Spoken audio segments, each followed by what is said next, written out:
Are you ready to uncover the chilling secrets of America's first serial killer? The year was 1893. Chicago was alive with excitement. The world's Columbian Exposition promised wonder and progress. Yet a darkness lurked beneath the city's vibrant facade. In its midst, a cunning predator, Herman Webster Mudgett, better known as H. Holmes, was about to unleash his own brand of horror. Holmes's sinister legacy would forever be intertwined with the grandeur of the fair, a stark reminder that evil often wears a charming disguise. Stay tuned as we delve into the mind of a man who turned a fairground into a hunting ground. The Murder Castle was a chilling testament to Holmes's twisted genius. More than just a hotel, it was a meticulously planned killing ground, every detail designed to facilitate his gruesome work. Hidden staircases and windowless rooms added to the building's eerie atmosphere, transforming it into a nightmarish labyrinth from which escape seemed impossible. Within the walls of his macabre creation, Holmes had incorporated a series of diabolical contraptions. Gas jets piped into soundproof chambers allowed him to silently asphyxiate his victims, their cries for help muffled by the thick walls. A large vault, airtight and soundproof, served as a macabre tomb, its interior lined with shelves designed to hold the bodies of his unfortunate guests. To dispose of the remains, Holmes had devised a particularly gruesome solution. A system of chutes connected to a secret kiln in the basement allowed him to efficiently dispose of bodies, erasing any trace of his crimes. The smell of burning flesh, often attributed to medical waste, was easily explained away, further concealing the true horror taking place within the hotel's walls. While the exact number of Holmes's victims remains shrouded in mystery, estimates range from a dozen to over 200. Many were young women, often drawn to Chicago by the allure of the World's Fair and the promise of a better life. Holmes, with his charm and charisma, easily lured them into his web of deceit, their trust repaid with unimaginable betrayal. These women, often alone and far from home, became easy prey for Holmes.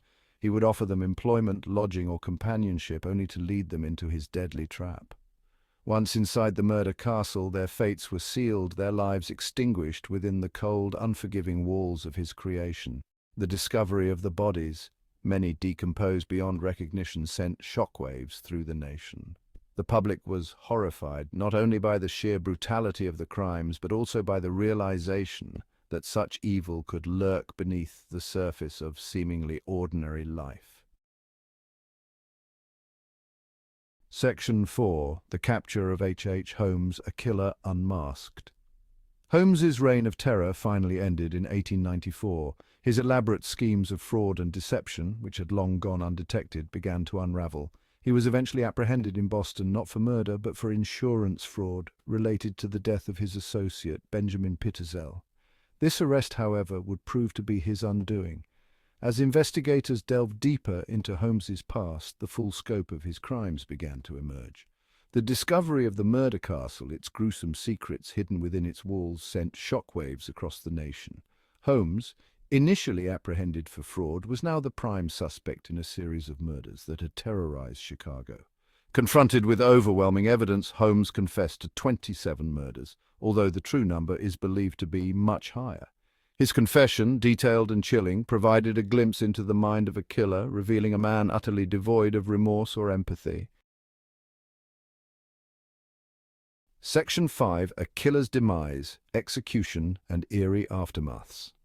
H. Holmes's trial was a media sensation. The public was captivated by the gruesome details of his crimes and the chilling demeanor of the man dubbed America's first serial killer. Found guilty, Holmes was sentenced to death.